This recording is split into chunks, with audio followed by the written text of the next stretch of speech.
Hello guys, welcome to today's session. And in our last session, we discussed how to actually create custom category for each type of users. Users are able to actually select the existing categories in the system and associate it to their own profile.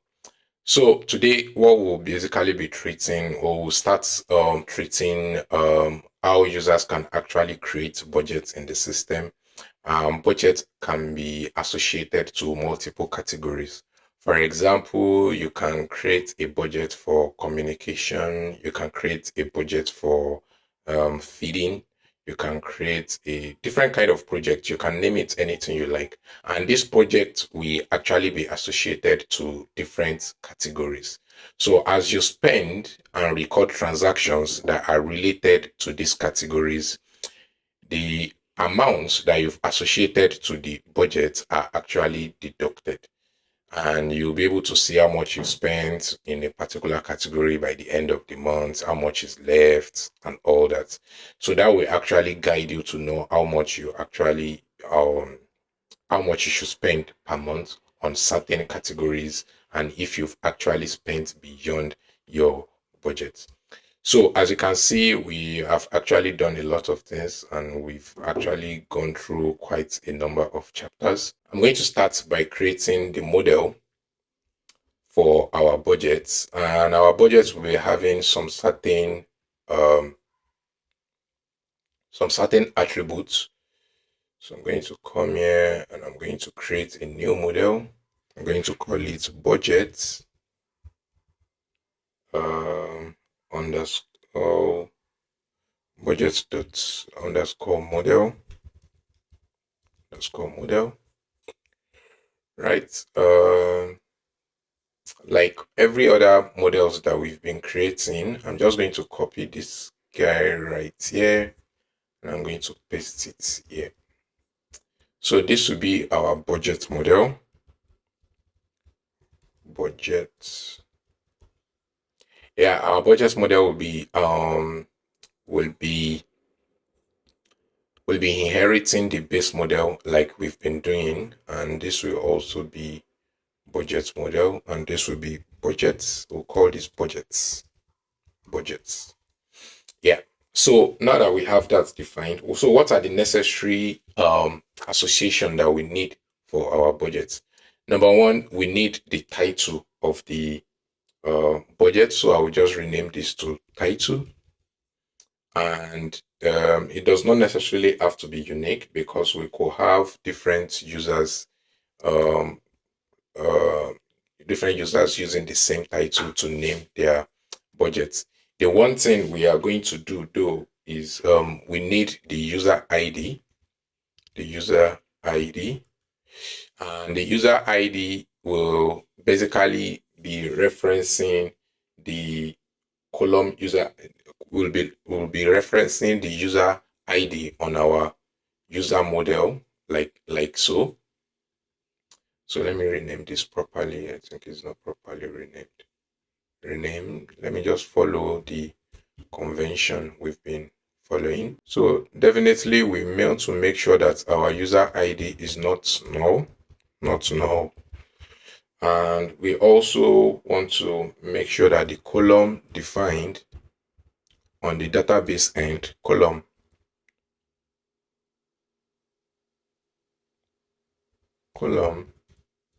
is defined as user underscore ID, and the JSON of course will be user ID for the serialization. Then we also need uh, the amount for the particular budget amount. Let me just remove this amount, and this will be our amount. This has to be in capital letters. Sorry, amount. Our amount must be of type float 64 because it can be as big as possible. And my code editor has helped me to complete it, setting the type to decimal and float 10. So this means we can have 10 digits and we have 2 as the ending as the decimal places that will be available, and it will be not be null, right? And the JSON serialization will be amount like so. The next thing we want is we need to actually define the categories that are related to this this particular budgets. That is, you can actually associate multiple categories to a budget, right? And for that, I'll be defining some GORM. So I'll be defining some attributes. For the first thing I'm going to define is um so the first thing I'm going to define is the constraints. Constraints. And constraints basically means how we want it to react. Maybe if an update happens or a delete happens. So on updates, we don't really need to define the on update anyway. So let's say constraints on delete. That is, if any of these categories should actually be deleted, what we want is for it to be cascaded. That is, any budget that is related to this category will also be deleted. That's basically what this will do. So this has to be in capital letter, cascade, and delete, cascade, like so. Now that we've done that, another thing we need to define is the relationship between the budget and categories. And we know that the relationship between them is many to many, because many category a budget can belong to many categories, and many categories can also belong to a budget. So that will be a many to many relationship, many to many relationship. This is how you define it on in Go ORM, and you specify the table that you want to be defined, budget underscore categories. So what will happen here is a table will be generated to actually associate the budget to the categories for us by the Go ORM. Now, once we've defined our categories, the next thing we want to define is the dates this budget was actually um, the date this budget was actually created, right? The next thing we want is I want to define the month. I want to define the month this budget was actually created, and you will know why um I'm defining different type of I'm defining the month, and I'm also defining the year very soon.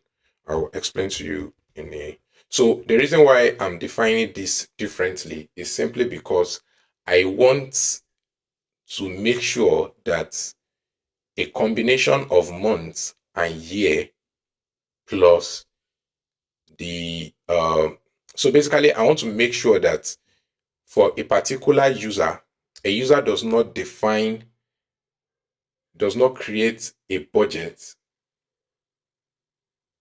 a particular does not create a budget for a particular set of category in the same or we don't have basically I don't want us to have duplicate month and year for a particular budget. That's basically what I am trying to avoid here. I'm just going to remove this right here.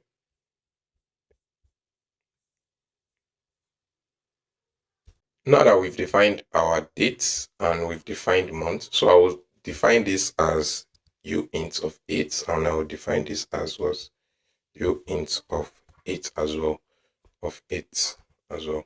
So the reason why I'm doing this is because I don't want our year can so you can see unit is the set. So let's look for what will be best for years. Like what could basically be the biggest number of years. So let's look at u int go orm go golang. So you basic types u int 32. We have int 16, we have 32. So what is int int 32? What would int 32 give us? So you can see this will give us a range of 0 to 44444 something. I don't think we need up to that. Let's try int 16.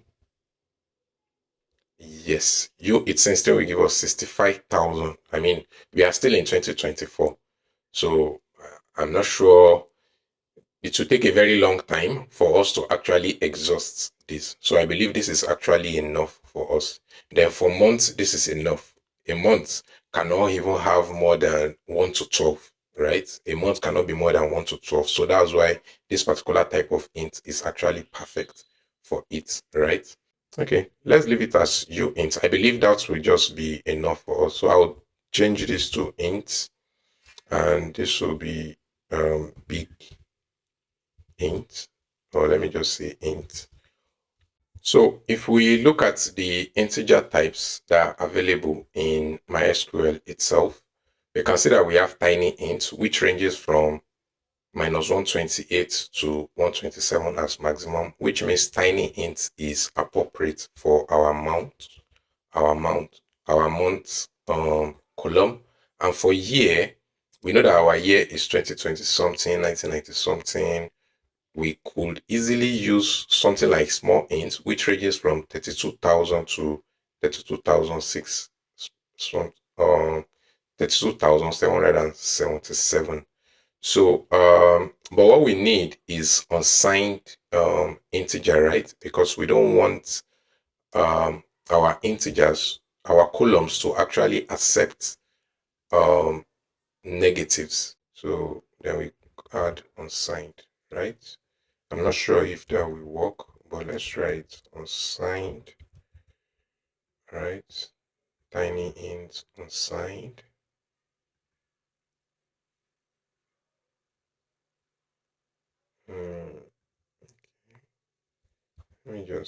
Let me do this.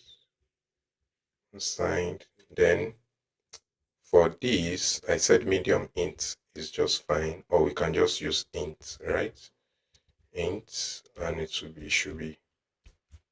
be unsigned, just like this, right? And it will not be null. I'm not sure why this is year repeat. Okay, so this will be year, right? So we've defined the month, we've defined the year. Okay, and we've defined the date. So the next thing I want to actually define is the slug. So this should not actually be unique. Sorry, this should not be unique, but it can be an index. Let's just create an index for it. This will also indexed. I'll call this slug, and this will be slug as well. So I'm just going to increase this to, let me say, 255, and this will can be increased to 255 as well, 255 characters.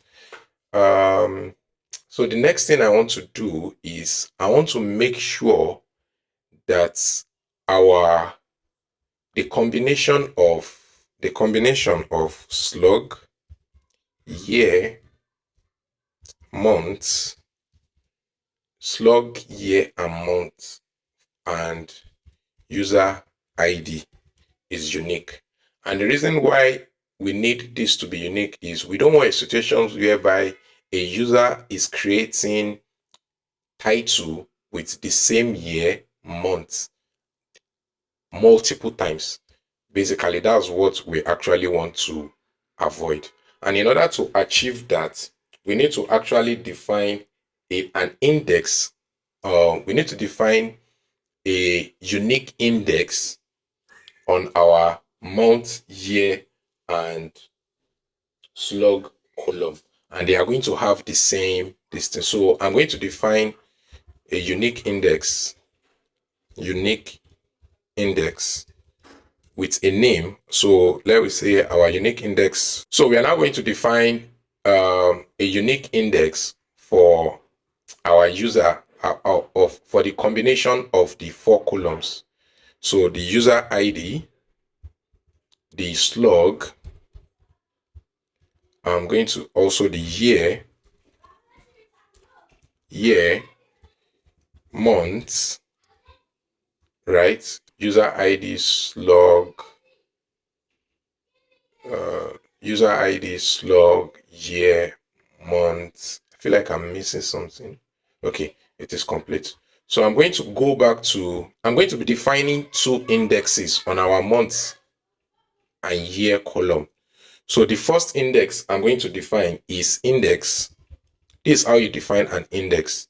You say index, the small column, then you say index IDX, that is the name of the index. And the reason why I'm defining the name of the index is because I want to use it across both month and year column.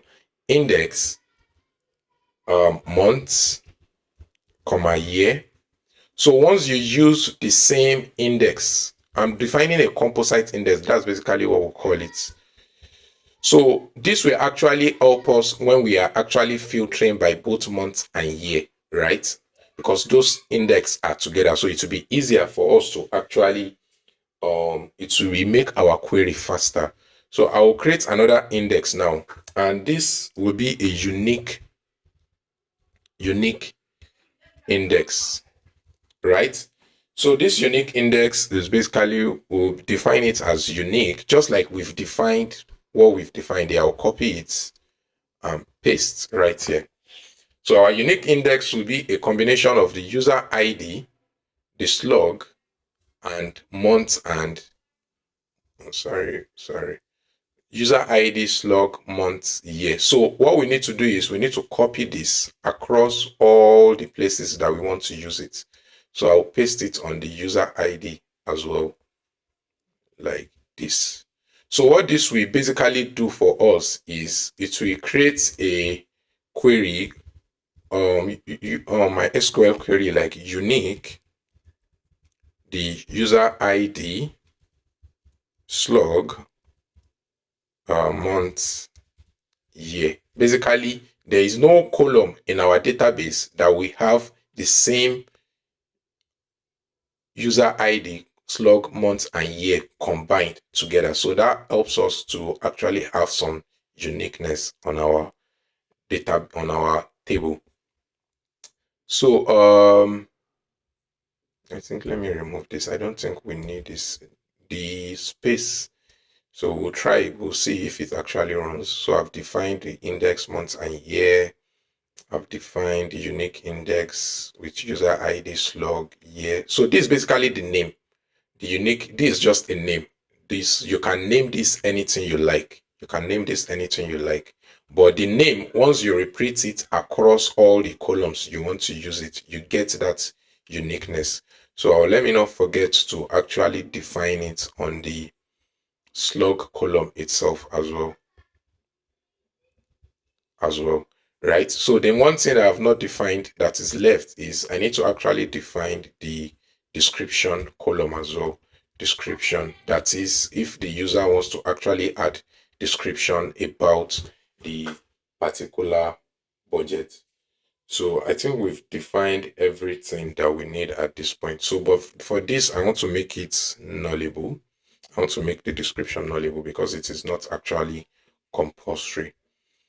So now that we've actually defined our migration for model, the next thing I want to do is I'm going to go to the user model and add the budget on it so that it can reference it properly. Please do not forget to do this.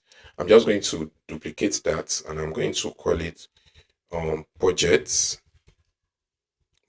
and a budget. So it will be budget because a user can have multiple budgets, and this will be budget model. And this will not be a many to many relationship because a user can have multiple budgets and a budget can belong to multiple budget belongs to a user. So I'm just going to define the foreign key. Let me just remove this, and this will be, sorry, Control Z. So will be foreign key EIGN key. And what will be our foreign key? Exactly how you have defined it on the budget model user ID, right? User ID, user ID. That's how we've defined it, right?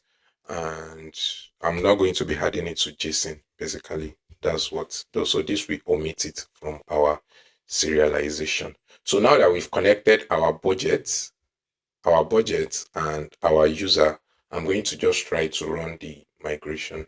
So I'm going to go to database, migrate up, and I'm going to add our new model, which will be budget model.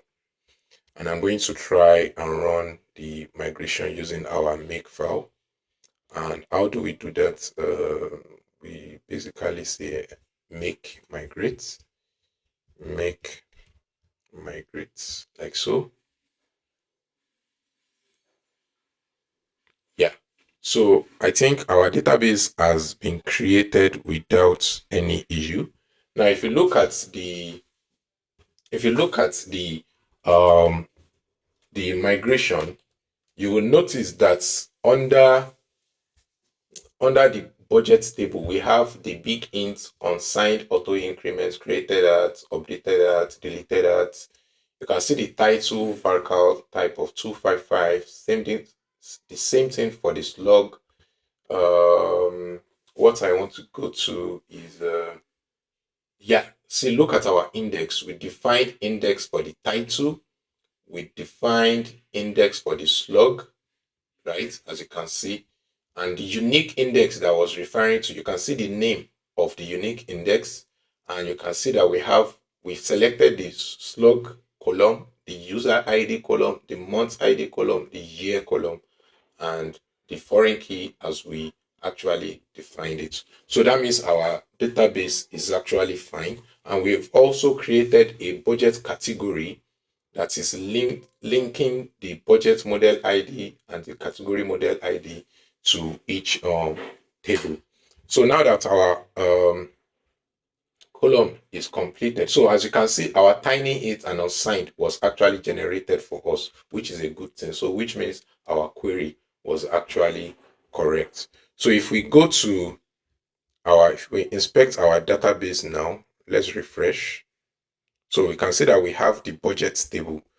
So I'm not sure if we can see the structures. Okay, yes. So we can see the structures. So you can see the user ID. Basically, everything that we defined is right here, correct? If we check the keys, you can see the unique key that we defined. If you check the foreign key, and you can see the indexes that we defined as well. So which is good for us. Now that we are done with generating migrations, I think it's the next thing for us is to actually um, create the type of request we will be accepting from users. So I'm going to create a Go file, and I'm going to go to create. I'm going to call it budget. No, budget request, right? So our budget request will basically be a request for us to store a budget and a request for us to update a budget. So type budget request, but I'm going to call this create or store budget request. And our request will be expecting categories, categories, categories, which will be an array of unsigned ints, right? An array of unsigned ints. Let me say unsigned it's 64 because it can be as big as possible. And the JSON that we are expecting is categories, and we need to also validate it as well. So to validate, so for our validation, we require a minimum of 1, but I'm going to remove the maximum. The user can decide to add as many as they wish. So it is required, and we want to also add to this div tag to it. So what this div does for us is it goes through the list of categories that has been provided for us and make sure that we they are of the int type that we actually want. So I'm going to do the same thing for floats and for amount, but this will just be a float 64, and this will be amounts. We want to make sure it is required. We also want to make sure it is type of numeric. That is, it is of type number. And we also want to make sure it has a minimum value of 1. I'm going to do the same thing for dates. That is the date for the budget. So for dates, this will be date, and uh, we want to omit it if it is empty. We don't want to add. We want to omit it if it is empty. We want to validate that uh, omit if it is not required. The date omit empty. Let me just copy that. Omit empty. For this one, it is not required because if the user does not supply it, we don't mind. We can easily provide. We can easily provide the type that we want for them. So I'm just going to do it as date time, right? And it should be of the format. So 2006, 2006. So this means our date must follow this format, right? And this will be of time. Sorry, this will be, I'm just going to define this as string. Yeah. So it should follow this format, right? That is what I want. And the next thing we need is the title. The title. So, but this we don't want it to be omitted. We need it. It is required. And validate is required. Uh, we want it to have a minimum size of 2 and maximum of 255. Or let me even say 200. So that will give us space for our slug because we are going to be adding some extra stuff to our slug. So we'll just do the same thing for updates. So this will be updates budget requests, and this will be categories as well. We can omit if empty. So this will allow us to perform patch requests, omit if empty. Uh, uh,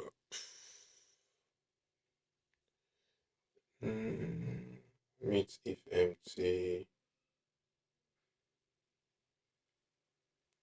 So we want to do that for all columns.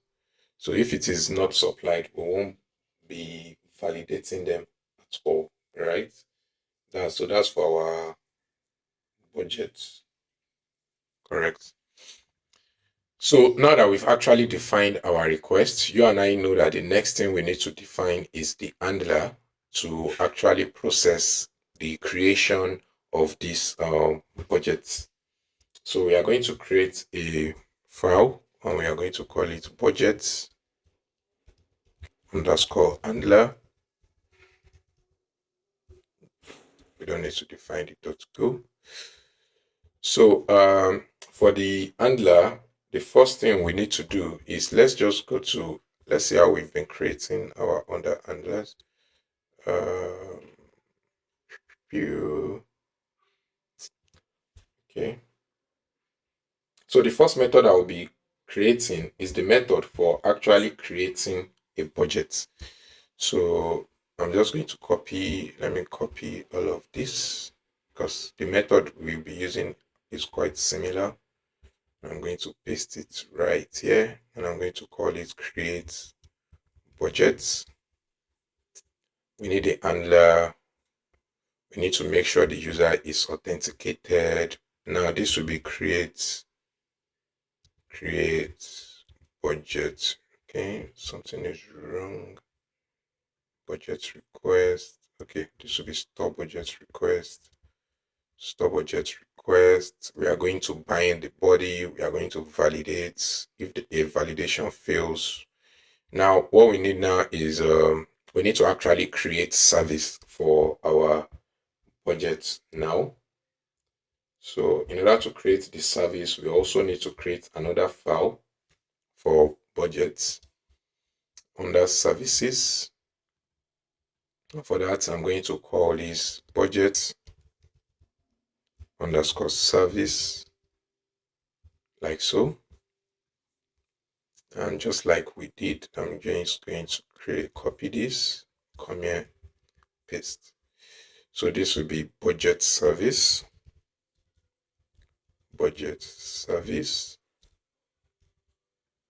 and new budget service, like so. So this will be budget service, and this will return budget service. So now that we've actually created our service for new budgets, so the next thing I want to go back to is the budget handler, and I'm going to call new budget service, passing the database. I'm going to call this budget service. Now let's create the method. So as we can see, we've created the method. So I'm just going to bring it down a bit. So now that we've created the method for creating a budget, the next thing I want to actually accept the user ID.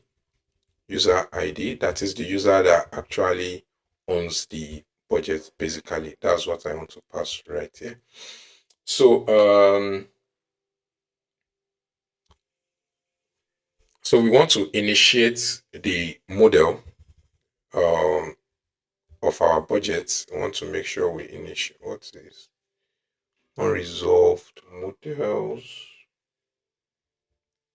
Oh, okay, this will be budget model. Yes.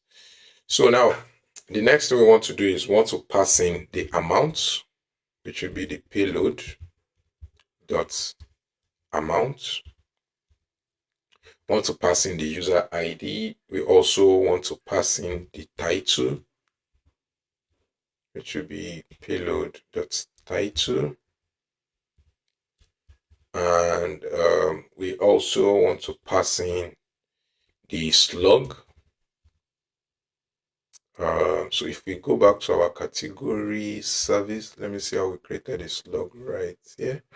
So I'm just going to copy this. And I'm going to come to right here.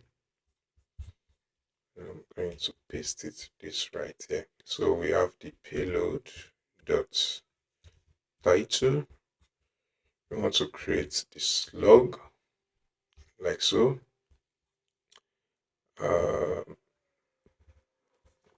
So now that we've defined all of that, the next thing we want to do is we want to check if the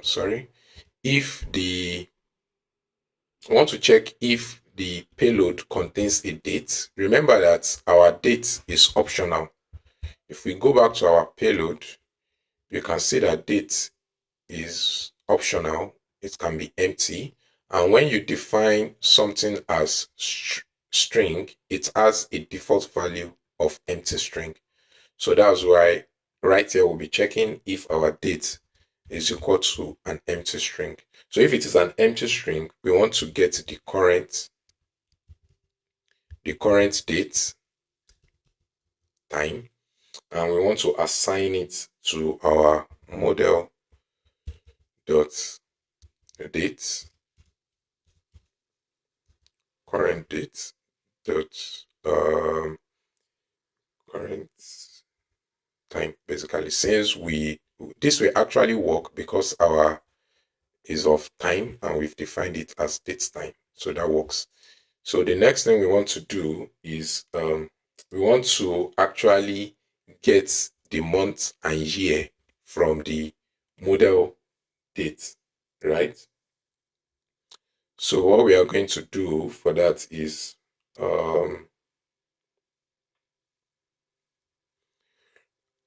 so in order to get the month and year from the date, we are just going to define a new variable, budget month, and that will be the model date. That will be model unsigned integer. So basically, what I want to extract the month from the date column. So I'm going to say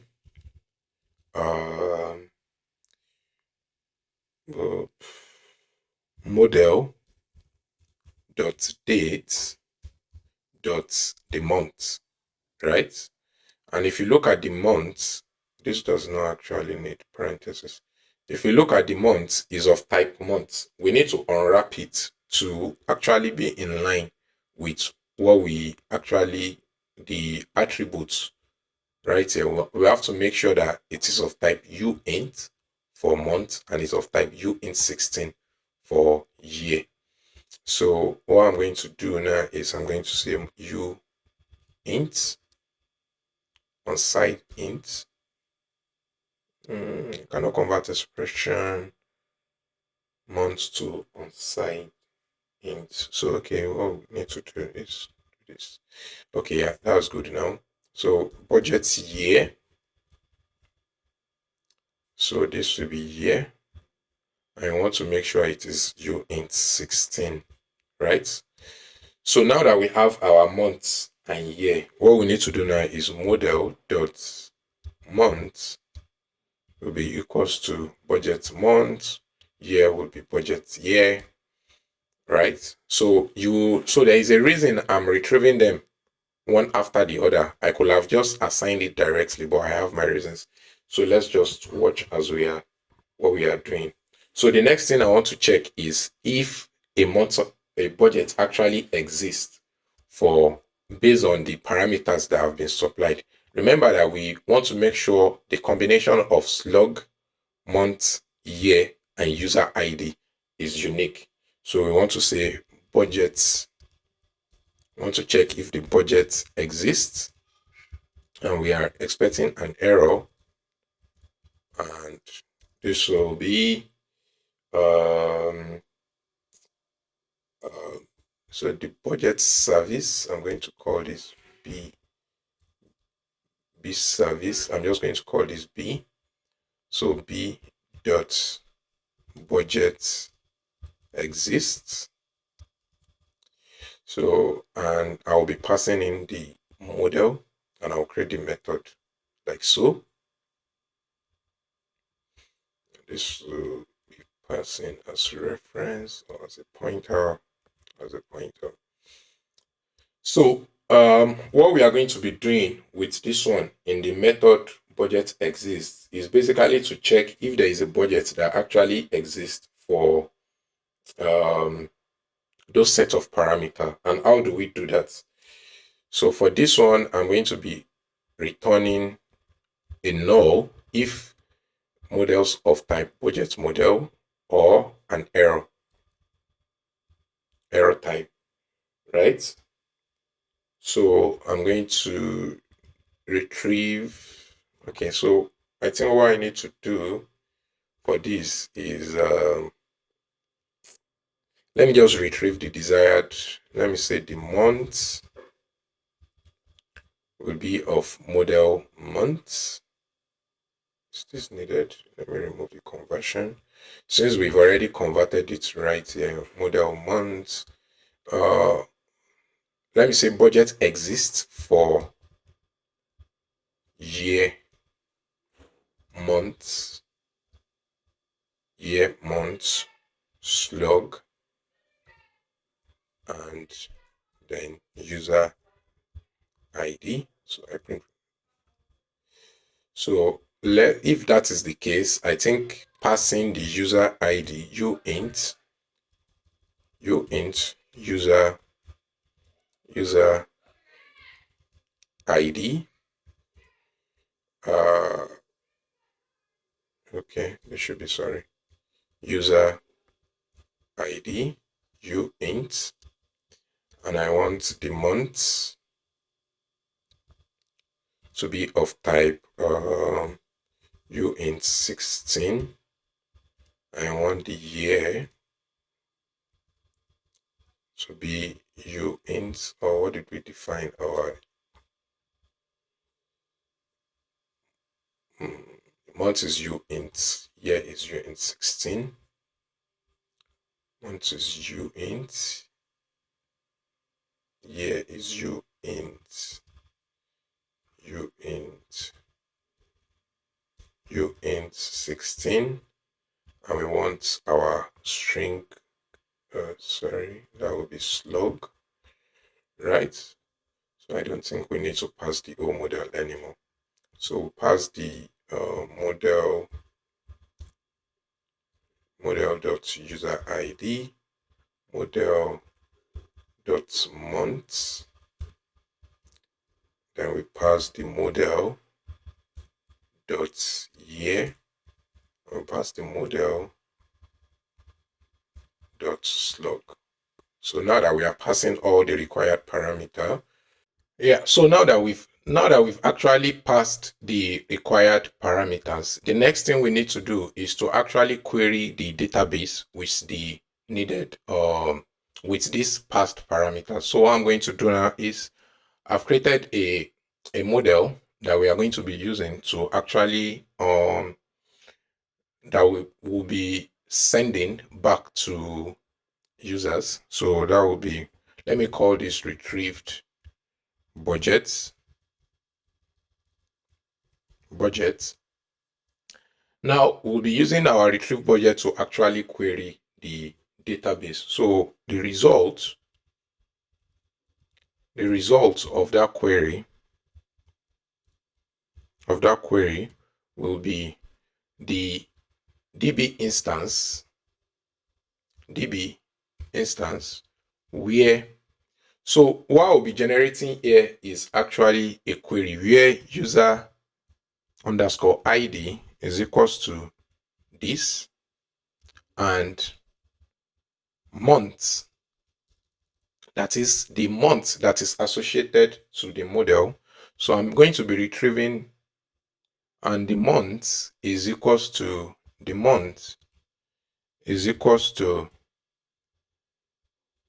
this year, like so, and slug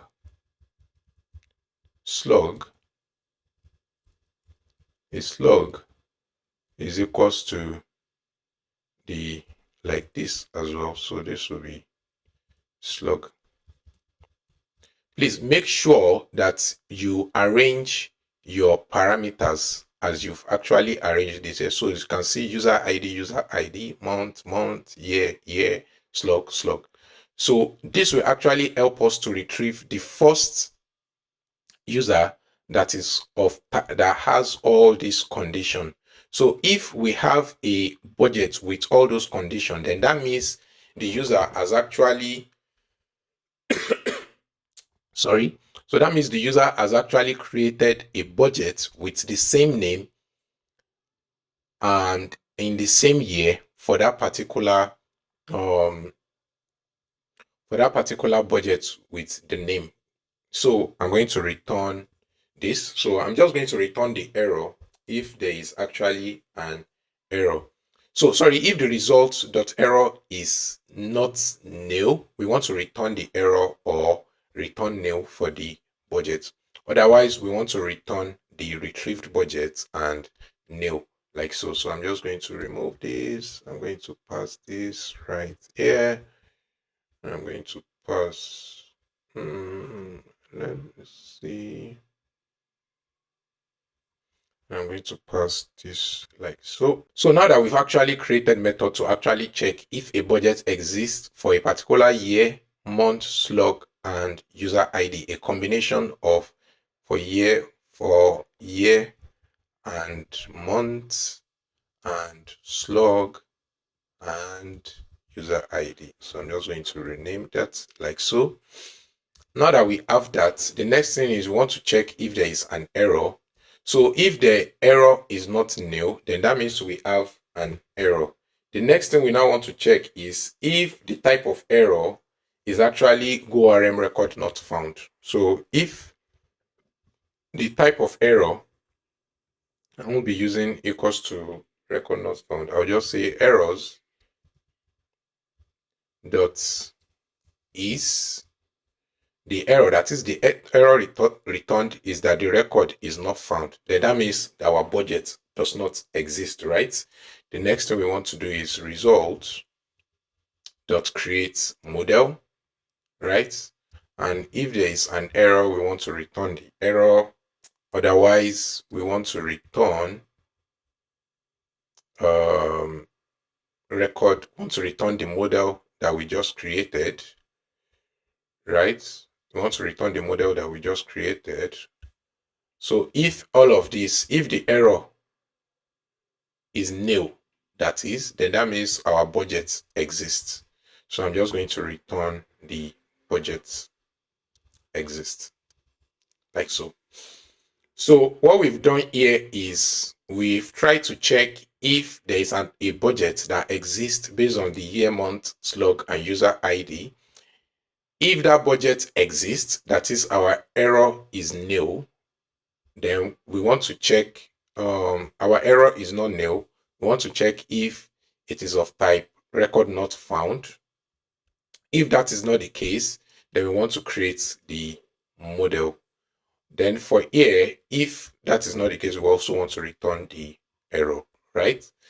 So the next thing we need to do now is we need to go to our so let's be sure that we've actually satisfied everything that we need. We supply the months, we supply the user ID, we supply the title, we supply the slug, uh, title, slug, description.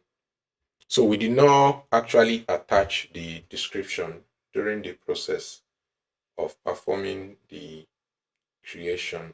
So that's something we actually need to do. So I'm going to go back to the user service, budget service, sorry, and I'm going to pass the description, and that will be payload dot description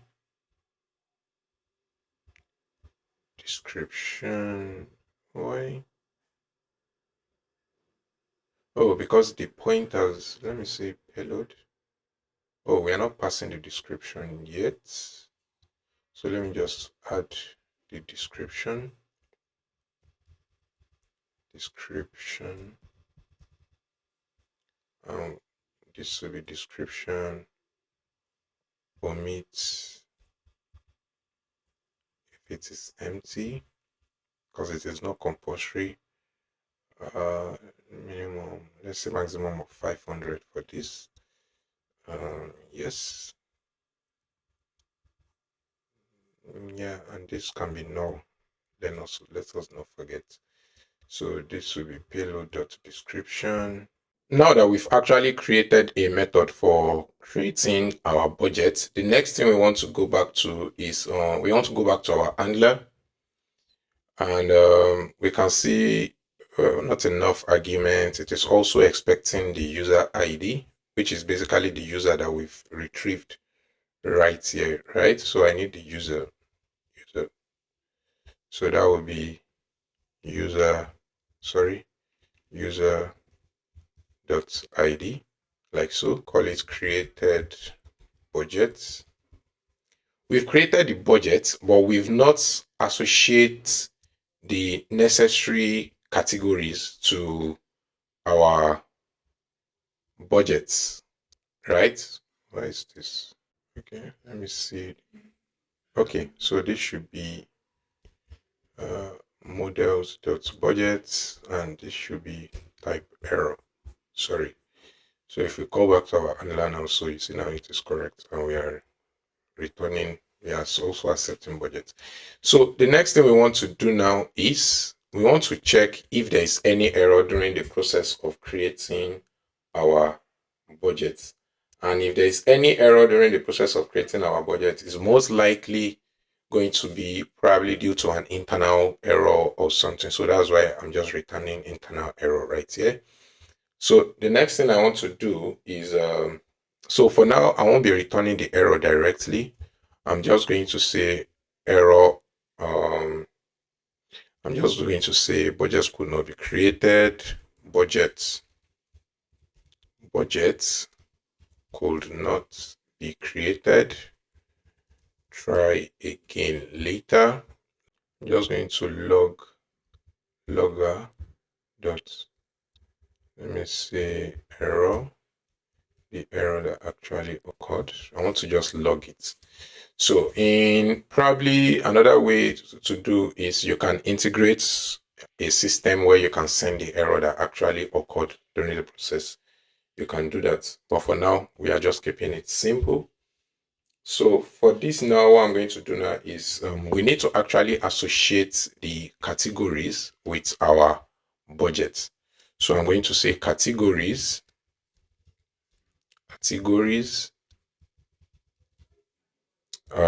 will be, so the first thing I want to do is I want to read all the categories that are based on the categories that have actually been passed to the user, passed or selected by the user. So I'm going to need the category service, and this will be new category service. And for this, I'm going to say category service dot read. So let me say, okay, this one will be get multiple categories and is expecting unsigned integer of category IDs. So that will be our payload dot categories, right? What else? What's the error? uint 64. Okay, let me just change this to uint. Let me change this to uint. So now that we are passing our categories, so if there is any error, we want to log it. I want to return an error just to state that budgets could not be created or something. Actually, we need to actually move the creation or attaching of the categories into the budget service actually, because I will need us to actually run this in a transaction later. But for now, let's just leave it at that, because what will happen now is a budget to be created without associating the categories to it, right? Without associating categories to it. So let's see how we can actually create database transactions such that if any error occurred during the process of creating the category and associating categories with it as well, we want to make sure that our budget does not actually get created, or basically the whole transaction is actually rolled back. So before I do that, I'm just going to implement the association of categories first. So how do we associate categories to this user? How do we associate categories to this budget? So what we need to do now is we need to state that error equals to, let me say, the category service. Where is it? Budget service dot db, then model. So the model that I want to associate with is the created budgets, then associate. So you need to define the association. What did you define the association as? Is categories. So if we check our budget model, let's go to our budget model. Budget model. So we can see we called it categories. So that's basically what we are doing right there. inside our handler. So we are calling the association categories and we are appending the new set of categories with it. But what I'm going to use is I'm going to use replace. So replace, we basically remove all existing categories and attach new ones to it. So I prefer to use replace. So this is probably just a way to actually sync. So if there's any error, we want to log the error, we want to return internal server error, or something like that. So now that we've actually created with associated categories, we want to say created budget dot categories equals to the categories that has actually been associated to the budgets, and this is it right here, categories, and this will be a pointer because let's see it's type of an array of categories. Why is this indirect? I'm going to come back to our categories right here and make it actually be in line because this can actually be an empty slice, right? This can be an empty slice. So with that, we can easily. So now that we've actually resolved that, so just change the categories type to this to actually match what we've been using all along.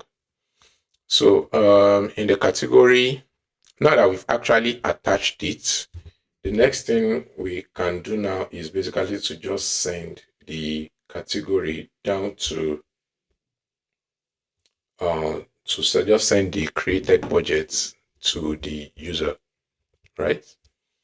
So we can see projects created successfully, right?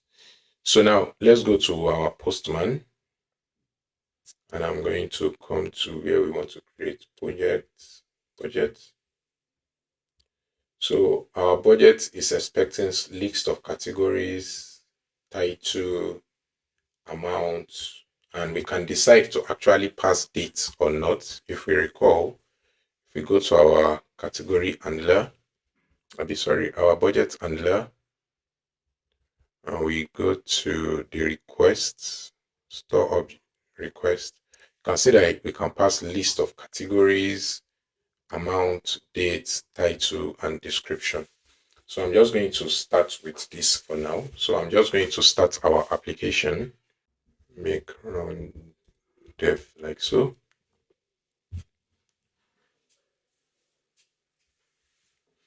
So now that our application has started, so I'll consider our application has started. I want to come back here. So I'm going to try to log in again. So our login is working.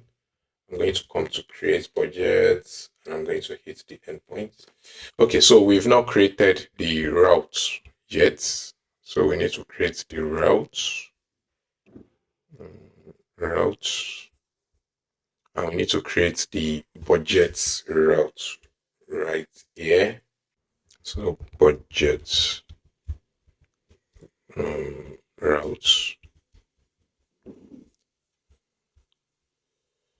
So I'll call it budget, and we are going to open up the block.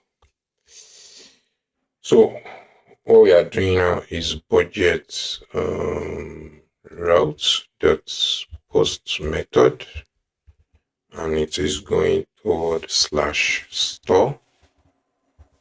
Then the handler create budget, right?